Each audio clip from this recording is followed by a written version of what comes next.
Hello everyone, welcome to my YouTube channel. Let's study साथ साथ. I hope you all are doing well. और आज हम शुरू करने वाले हैं बहुत ही एक इम्पॉर्टेंट इमिनेंट राइटर के बारे में आज हम पढ़ेंगे।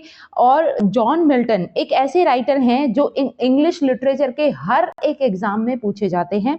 जैसे कि आप जानते ही हैं, अभी अपडेट आया है कि यूपी टीजीटी पीजीटी का भी एग्जाम जल्द ही होने वाला है। तो टीजीटी में भी इम्पॉर्टेंट राइटर हैं और पीजीटी में भी इम्पॉर्टेंट राइटर हैं। आप इनके आज की वीडियो में हम इनकी बायोग्राफी से रिलेटेड, इनकी लाइफ से रिलेटेड जितने भी इंपॉर्टेंट पॉइंट्स हैं सारी चीजें पढ़ेंगे। सारी चीजों को मैंने इंक्लूड किया है। आई होप ये वीडियो आपको बेनिफिशियल रहेगी और सारे ही जितने भी इंग्लिश लिटरेचर के स्टूडेंट्स हैं सभी के लिए इंपॉर्टेंट वीडियो है, सबको देखनी है। जैसे अभी राजस्थान लेक्चरर की जो पोस्ट आई है उसमें भी ये इंपॉर्टेंट है।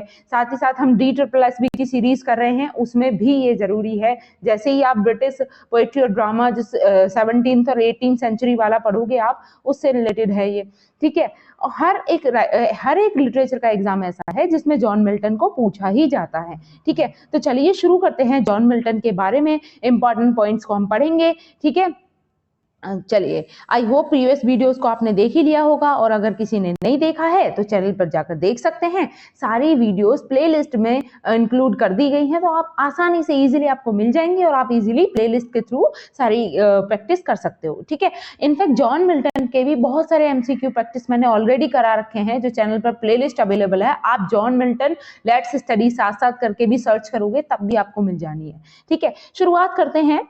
जैसे कि आप इंट्रोडक्शन से हम शुरुआत करेंगे। John Milton 1608 to 1674। जैसे कि हम जानते ही हैं कि 17th सेंचुरी के ये most famous, most eminent writer माने गए हैं। John Milton was one of the major poet of 17th century, the best known for his epic poem Paradise Lost. Specially अपने मास्टरपीस के लिए जाने जाते हैं जिसका नाम है पैराडाइज लॉस्ट, ठीक है। अब रिनाउंड पोएट हैं, इंग्लिश एपिक पोएट हैं, ठीक है। इनका टेन्योर आपने देखा 1608 से लेकर 1674 तक। अभी देखिए इनकी अर्ली लाइफ के बारे में हम चर्चा करेंगे शुरुआत में। तो देख लेते हैं बॉर्न, इनका जन्म कब होता है? दिसंबर 9, 1608। और अगर प्लेस की बात करें तो वो प्लेस है ब्रैड स्ट्रीट।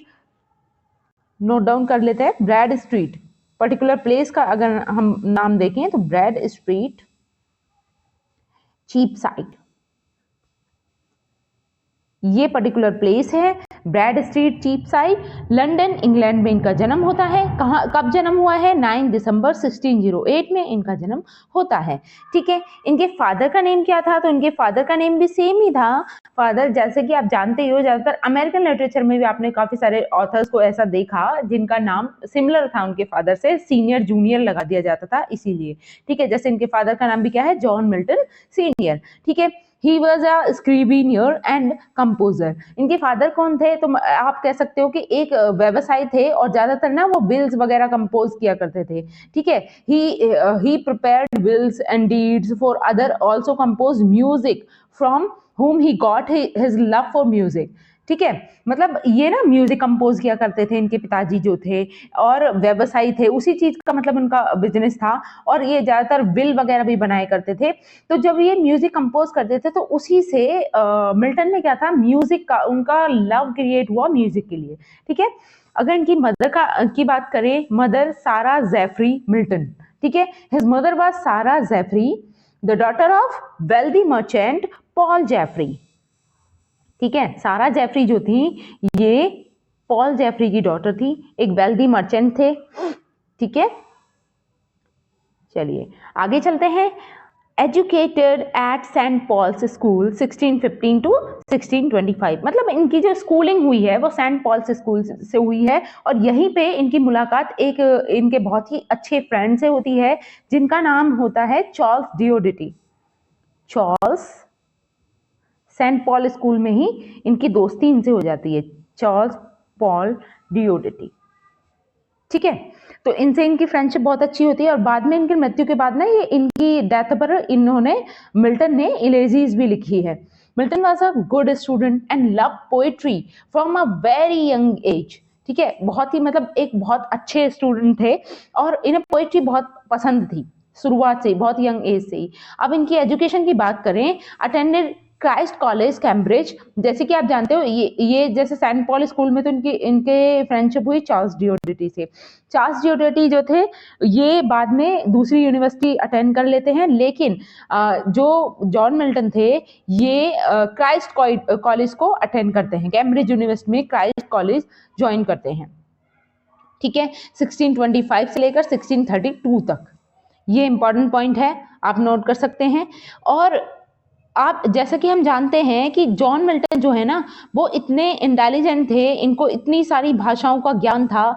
जैसे आप देख सकते हो इन्हें English, Latin, Greek, Hebrew, French, Spanish, Italian, old English, Dutch, बहुत सारी ऐसी लैंग्वेजेस थी जिनका इन्हें ज्ञान था। सेल्फ स्टडीज के द्वारा, होम ट्यूशंस के द्वारा बहुत सारी ऐसी स्टडीज की इन्होंने जिसके थ्रू इन्हें बहुत ज्ञान हुआ। जैसे कि सेंट पॉल स्कूल में भी 1620 में, जब ये 1620 में सेंट पॉल स्कूल में थे, वहां पर भी इन्होंने ग्रीक लैंग्वेज, लैटिन लैंग्वेज और क्लासिकल लैंग्वेज सीखी।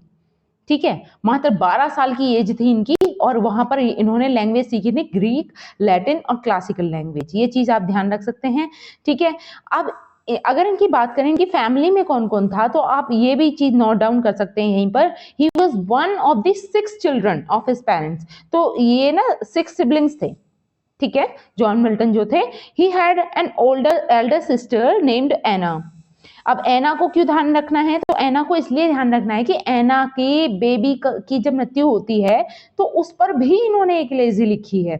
ठीक है, तो इसलिए एना को भी ध्यान में रखना है। एना मिल्टन इनकी एल्डर सिस्टर थी और एक इनका यंगर ब्रदर का भी नाम पूछ लिया जाता है कई बार, तो इनका एक यंगर ब्रदर था जिसका नाम था क्रिस्टोफर। तो इनकी फैमिली में आप देखो तो टोटल 8 मेंबर्स थे। ठीक है, इनके पेरेंट्स और ये 6 सिबलिंग्स। ठीक है, he also had other siblings who had died in their infancy. और अदर सिबलिंग्स भी थे जो मतलब इन्फेंसी एज में ही मर चुके थे। ठीक है, when he was about 12 years old, Milton was sent to St. Paul's School about 1620 to study Greek, Latin and classical language. Okay, और he has knowledge so many languages. ठीक है, अब अगर हम एजुकेशन की बात करें तो इन्होंने सबसे पहले क्राइस्ट कॉलेज को अटेंड किया कैम्ब्रिज यूनिवर्सिटी में 1625 से लेकर 32 तक। अब यहाँ से ना 2 डिग्री ये लेते हैं, बीए की डिग्री लेते हैं। उसके बाद में यहाँ आप देख सकते हो received bachelors in 1628 and masters in 1632। और क्या क्या स्टडी किया इन्होंने, अगर यूनिवर्सिटी में देखें, लिटरेचर, फिलॉसफी, थियोलॉजी, काफी सारे विषयों का इन्हें ज्ञान था। और ये जगह जगह पर इन्हें ट्रैवलिंग का भी शौक था और ट्रैवलिंग में इन्हें कोई भी प्रॉब्लम नहीं होती थी क्योंकि इन्हें बहुत सारी लैंग्वेजेस आती थी। ठीक है, तो ये चीज भी आपको ध्यान रखनी है। आगे चलते हैं, इंपॉर्टेंट अगर हम पॉइंट की बात करें, देखो जब ये क्राइस्ट कॉलेज में पढ़ रहे थे तो उस समय पर क्या होता है, इन 1626 he was expelled from the college for a brief period. मतलब छोटे से टाइम पीरियड के लिए ना इन्हें कॉलेज से निकाल दिया जाता है, एक्सपेल्ड कर दिया जाता है क्राइस्ट कॉलेज से। ठीक है, किस लिए निकाला गया था? After an argument with his tutor bishop William Chappell. ये ना अपने ट्यूटर बिशप विलियम चैपल से कुछ आर्ग्यूमेंट करते हैं, उस आर्ग्यूमेंट की वजह से इनको वहां से निकाल दिया जाता है। क्योंकि ये ना उस समय पर जो किंग चार्ल्स थे जिनका शासन चल रहा था उसके विरोध में थे, ये प्रोटेस्टेंट थे एक तरीके से। ठीक है, अभी later on he went back to Cambridge and this time he was assigned a new tutor Nathaniel Tovey. और थोड़े समय के बाद में ये वापस से यूनिवर्सिटी आते हैं और फिर इन्हें नए ट्यूटर असाइन किए जाते हैं जिनका नाम होता है नैथानियल टॉवे। तो ये दोनों ट्यूटर के नेम भी आपको ध्यान रखने हैं और ये एक पॉइंट बन जाता है कि ना थोड़े से समय के लिए ना एक्सपेल भी किया गया था यूनिवर्सिटी से। ठीक है, लेकिन फाइनली ये डिग्री लेकर ही बाहर निकलते हैं वहां से। अगर इनकी पर्सनल लाइफ की बात की जाए तो पर्सनल लाइफ में आप देखोगे कि इन्होंने 3 शादियां की हैं, ये चीज भी आपको ध्यान रखनी है। ठीक है, इन्होंने 3 शादियां की हैं। Married Mary Powell in 1642 to 1652। ठीक है, तो पहली शादी इनकी मैरी पॉबल से होती है, 1642 से लेकर 1652 के बीच में रहती है। हैड 4 चिल्ड्रन, और इनसे इन्हें 4 बच्चे होते हैं। ठीक है, जिनका नेम है एना, मैरी, जॉन एंड डेबोरा। ठीक है, तो ये पॉइंट इंपॉर्टेंट है। उसके बाद में मतलब ये ज़्यादा सक्सेसफुल मैरिज नहीं थी, हालांकि मैरिड कैथरीन वुडकॉक। उसके बाद में कैथरीन वुडकॉक से शादी करते हैं 1656 से लेकर 1658 के बीच में। फिर इनकी भी मृत्यु हो जाती है। तो कैथरीन वुडकॉक से इनके रिलेशंस काफ़ी मतलब बहुत अच्छे थे। उसके लिए उनकी याद में इन्होंने ना इलेजी भी लिखी है। इनफैक्ट इन्होंने मतलब मिल्टन ने जैसे कि 24 सोनेट्स लिखे हैं, उनमें से सोनेट नंबर 23 जो है वो इन्होंने अपनी सेकंड वाइफ को ही डेडिकेट किया है। इनकी मृत्यु पर ही वो लिखा है। 1658 में जब इनकी मृत्यु हो गई थी कैथरीन वुडकॉक की, तो उसके बाद में उन्होंने वो सोनेट लिखा। मैरिड एलिजाबेथ मिंसुल, और फिर एलिजाबेथ मिंसुल से शादी करते हैं 1663 से लेकर 1674, मतलब इनकी डेथ के बाद तक भी वो रहती हैं। ठीक है, तो ये थर्ड वाइफ थी इनकी। तो ये तीनों वाइफ्स के नेम आपको ध्यान रखने हैं, मैरी बॉबल, कैथरीन वुडकॉक और एलिजाबेथ मिंसुल। ठीक है, तो ये इनकी पर्सनल लाइफ के बारे में था। अगर इनकी ब्लाइंडनेस और लेटर लाइफ के बारे में देखें तो बिकेम कंप्लीटली ब्लाइंड इन 1652। जिस समय पर मतलब शुरुआत जो होती है ना इसकी ब्लाइंडनेस की, ये 1650 से ही हो जाती है।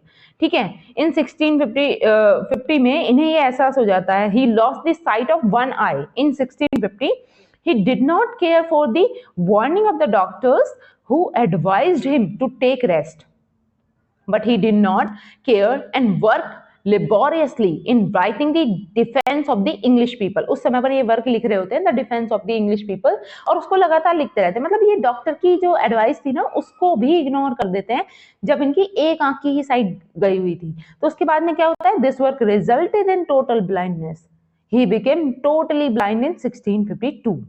ओके, और उस समय पर ये कौन सा काम स्टार्ट करते हैं अपना, जो पैराडाइज लॉस्ट, जो इनका मैग्नम ओपस माना जाता है ना पैराडाइज लॉस्ट, उस समय पर ये इसकी राइटिंग शुरू करते हैं 1652 के दौरान ही। ठीक है, हालांकि वो पब्लिश तो 1665 में हुआ था, लेकिन ये चीज ध्यान रखनी है कि इसकी शुरुआत ये तभी करते हैं जब ये 44 ईयर्स एज के होते हैं। ओके, आगे चलते हैं। आगे है dictated works including Paradise Lost in 1667 and Samson Agonist 1671, died on November 8, 1674 in London। और इनकी मृत्यु कब हुई है तो ध्यान रखना है 8 नवंबर 1674 में इनकी मृत्यु हो जाती है।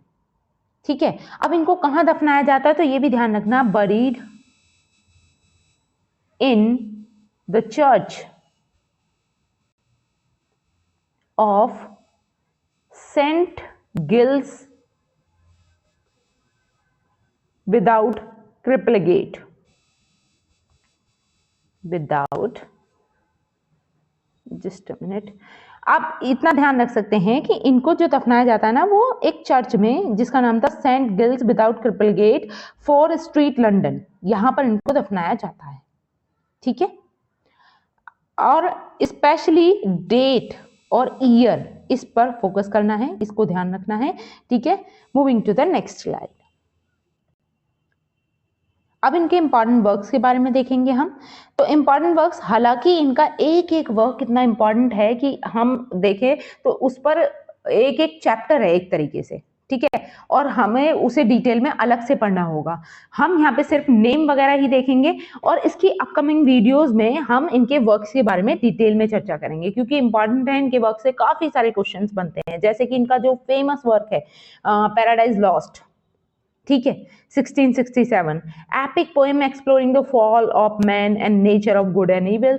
आप जानते ही हैं, सबने ये स्टोरी पढ़ी हुई है। ठीक है, पैराडाइज लॉस्ट शुरुआत में आप जानते हैं कि इसकी 10 बुक्स पब्लिश हुई थी। उसके बाद में क्या होता है, originally paradise Lost was divided into 10 books, लेकिन जब पैराडाइज रीगेन आता है तो उसके बाद में 12 बुक्स हो जाती हैं। ठीक है, इसके बारे में भी एक इंपॉर्टेंट पॉइंट है जो हम आगे चर्चा करने वाले हैं। सैमसन एगनिस्ट 1671 में ये वर्क आता है।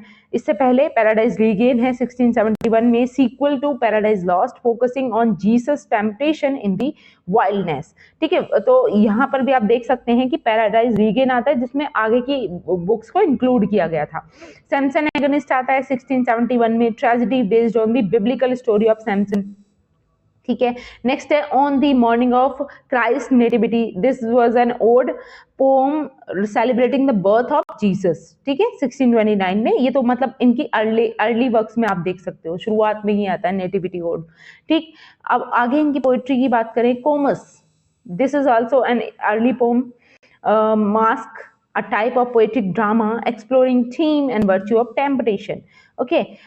और है एल एल्जेरो एंड एल पेंसरोसो, ये भी इंपॉर्टेंट है, इन दोनों को डिफरेंट डिफरेंट तरीके से पूछा जाता है। Two poems contrasting the joys of care free life, L Allegro, with the pleasure of the contemplation, L Penseroso, ठीक है। अभी 1645 में ये वर्क आता है। देन इनके सोनेट्स, अगर हम सोनेट्स की बात करें, बहुत सारे फेमस इनके सोनेट्स हैं। जैसे कि हम जानते हैं मिल्टन ने कितने सोनेट्स लिखे हैं, 24 सोनेट्स ही has been written. Sonnet number 7, how soon had time, 1632 में आता है, poem reflecting on the passage of time. Then sonnet 19, when I considered how my light is spent, 1652, poem exploring the theme of blindness and purpose. अभी आगे देख लेते हैं।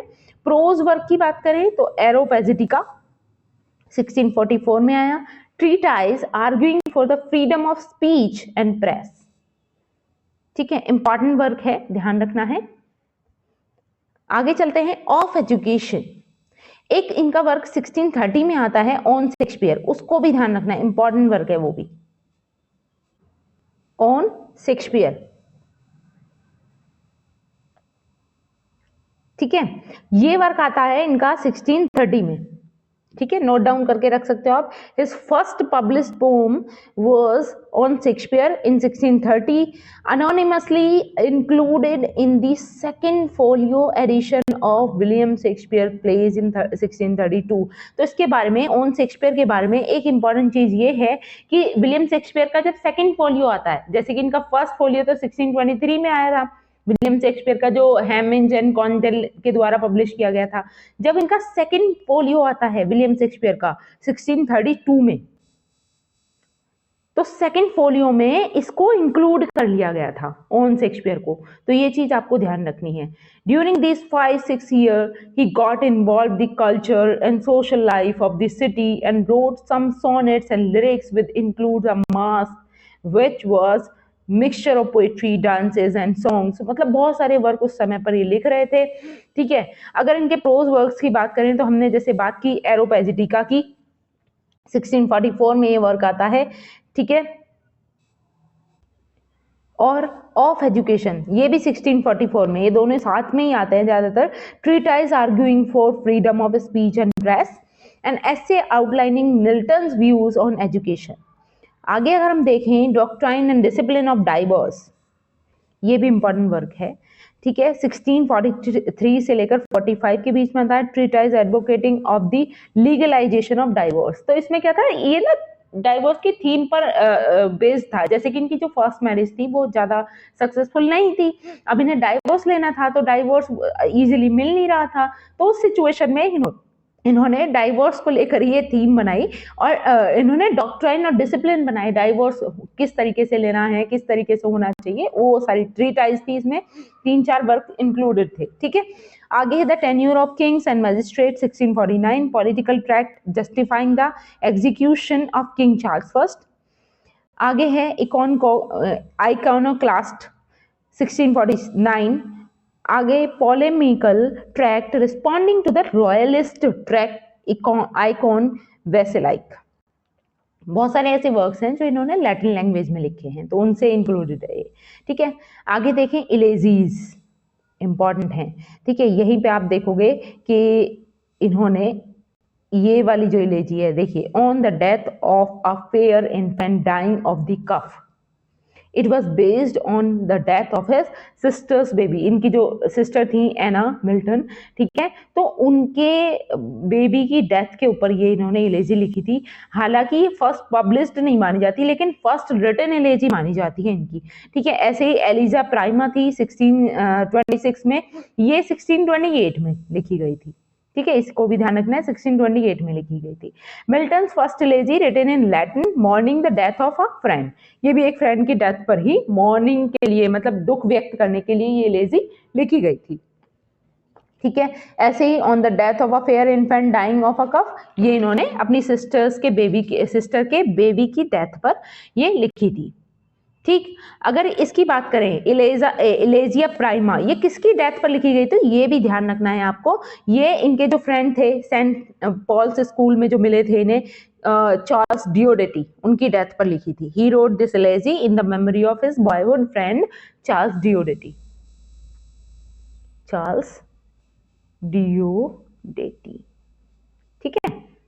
तो ये इलेजी चार्ल्स डियोडेटी के लिए, और ये इन्होंने अपने सिस्टर के बेबी के लिए लिखी थी। Okay, on the death of a fair infant dying of a cough. आगे अगर हम देखें लेसिडस, ये इंपॉर्टेंट है, ये एक पेस्टोरल इलेजी है, ये भी ध्यान रखना है आपको। कब पब्लिश होती है, 1637 में होती है। ठीक है, आगे देखें तो written in English, mourning on the death of Edward king.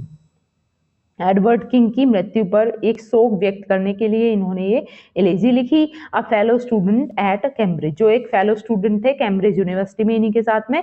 आगे एफिथेल्मिन डेमोनिस, दिस इज ऑल्सो इम्पॉर्टेंट। और ये क्या है, ये 1639 में एक लैटिन इलेजी, लैटिन लैंग्वेज में लिखी गई इलेजी है, honouring the memory of Milton's friend Charles Diodati. देखिए, तो दो इलेजीज ऐसी हैं जो चार्ल्स डियोडेटी की मृत्यु पर लिखी गई हैं, दोनों को ध्यान रखना है। ठीक है, इलेजिया प्राइमा और एपिथेपियम डेमोनिस। ठीक है, इससे अलग एक और इलेजी इन्होंने लिखी जिसका नाम है इलेजिया सेक्स्टा। इलेजिया सेक्स्टा, अब ये किसकी मॉर्निंग के लिए लिखी थी इन्होंने, तो इसको ना अगर हिंदी में देखें, ये लैटिन लैंग्वेज में लिखी हुई है जैसे कि, तो इसको इंग्लिश में अगर इसका मीनिंग देखें तो वो है सिक्स्थ इलेजी। ठीक है, इलेजिया सेक्स्टा यानी sixth elegy. It was letter which is written in the words poetic form for his friend Diodati. तो ये भी एक लेटर है जो वर्ड्स के फॉर्म में, पोएटिक फॉर्म में लिखा गया है, और इन्होंने अपने दोस्त चार्ल्स डियोडेटी को ही लिखा है। ठीक है, 1629 में ये आती है, ध्यान रखना है। आगे चलते हैं, देखिए सोनेट्स की अगर हम चर्चा करें तो John Milton wrote 24 sonnet throughout his life, exploring theme of love, mortality, spirituality, मतलब बेसिकली बहुत सारी थीम्स पर बेस्ड है इनके सोनेट्स, और इन्होंने अपनी पूरी लाइफ टाइम में टोटल 24 सोनेट्स लिखे हैं। ठीक है, अब जैसे इनके सोनेट्स, यहाँ पे कुछ इंपॉर्टेंट सोनेट्स को मैंने इंक्लूड किया है इसमें, तो आप देख पा रहे होंगे यहाँ पे, जैसे कि सोनेट नंबर 7 है। ओके, सोनेट नंबर 7 में क्या है, हाउ सून हैथ टाइम, ये 1632 में आता है सोनेट नंबर 7, काफी फेमस सोनेट है। Meditates on the passage of time and mortality. Sonnet number 19, when I consider how my light is spent, 1652, reflects on Milton's blindness and his continued purpose as a poet. ठीक है, तो आप एक चीज ध्यान रख सकते हैं कि टोटली कंप्लीटली ब्लाइंड कब हुए, 1652 में हुए थे, तो उसी दौरान इन्होंने अपनी सिचुएशन में, मतलब आप कह सकते हो इसे एक ऑटोबायोग्राफिकल सोनेट है, सोनेट नंबर 19 जो है, और इन्होंने अपनी ही लाइफ को लेकर, अपनी सिचुएशन को लेकर इसको रिप्रेजेंट किया है। ठीक है, आगे देख लेते हैं सोनेट नंबर 21 में क्या है, 21 है to Mister Cyriack Skinner, 1655, explore the nature of friendship and intellectual companionship. Sonnet number 23, ये इसलिए आपको ध्यान रखना है कि इसके दो नेम है, एक तो आप ये लाइन से ही ध्यान रखोगे कि पहला क्या है, मी थॉट आई सा माई लेट एस्पोज्ड सेंट। ठीक है, वहीं इसका दूसरा नाम क्या है, तो दूसरा नाम भी ध्यान रखना है, ऑन हिज डिसीज्ड वाइफ। ठीक है, तो इनकी सेकंड वाइफ जो थी वुडकॉक, उनके लिए, उनकी याद में, ठीक है, इन्होंने ये सोनेट लिखा, उनको ये डेडिकेट किया है इन्होंने, कैथरीन वुडकॉक को। ठीक है, तो इसके दो नाम है, इंपॉर्टेंट है, ये आपको ध्यान रखना है, मी थॉट आई सा माई लेट एस्पोज्ड सेंट, या फिर ऑन हिज डिजीज्ड वाइफ। ठीक है, आगे चलते हैं, इनके कुछ अदर वर्क्स हैं, द हिस्ट्री ऑफ ब्रिटेन 1670 में अनफिनिश्ड हिस्टोरिकल वर्क रहा है इनका, the ready of easy way to establish the free commonwealth 1660 में, पॉलिटिकल ट्रैक्ट और एडवोकेटिंग फॉर अ रिपब्लिक। ठीक है, तो ये भी ध्यान रखना है, ये मतलब प्यूरिटन थे जैसे कि, और ये मोनार्किज्म जो उस समय पर फैला हुआ था उस चीज के विरोध में थे, और पॉलिटिकल वर्क्स भी इन्होंने काफी सारे लिखे, तो उससे रिलेटेड है ये, the ready and the easy way to establish a free commonwealth 1660 में, political tract advocating for a republic. Letters of State 1659, collection of letters written during Milton's time as secretary for foreign tongues. ठीक है, theme की बात कर लेते हैं इनके works में। अगर हम इनकी थीम देखें तो रिलीजन से रिलेटेड है, ऑब्वियस सी बात है, क्रिश्चियनिटी से रिलेटेड है, क्योंकि ये खुद भी क्रिश्चियनिटी को ज्वाइन करना चाहते थे। ठीक है, इसलिए इन्होंने क्राइस्ट कॉलेज को भी अटेंड किया था। ठीक, तो रिलीजन इनके वर्क्स में भी हमें रिप्रेजेंट देखने को मिलता है।